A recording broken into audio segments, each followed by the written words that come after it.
তো আমার একটা দাদার সাথে জগন্নাথ মন্দিরে দর্শন করতে আসিয়ে গেলি পুরীতে। তো দর্শন করতে আসি করি ভাবলাম দুটো মহাপ্রসাদ নিয়ে যাব দাদার সাথে। তো চলো তাহলে বেশি দেরি নেই করে ভিডিওটা প্রথম থেকেই শুরু করা যাক, তাহলে চলো। তো আমার দাদার একটি ভাই স্কুটিতে আমি পেছনে বসি বসি মাকার মুকুল ভালছি আর দেখছি কোন দিকে কি যাচ্ছে। তো আমরা স্কুটিতে যাচ্ছি জগন্নাথ মন্দিরে দর্শন করতে দুপুর বেলায়। তো রাস্তায় যেতে যেতে কি লোক যাচ্ছে দেখতে পাচ্ছি, এদিকে হলো অটো।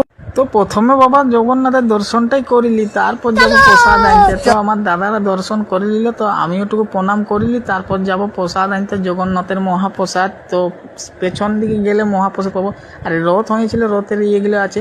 তো আমরা স্কুটি করে আবার চলে গেলাম মন্দিরের পেছন দিকে তোমার প্রসাদ আনতে, মহাপ্রসাদ। তো দেখতে, তো ওই যে জগন্নাথের মূর্তিটা দেখতে পাচ্ছ, মানে সরি মানে মন্দিরটা দেখতে পাচ্ছ, ঝান্ডাটা উঠছিল, ওইটা বটে মেন মন্দির। আর এগুলো ছোট ছোট মন্দির গিলা।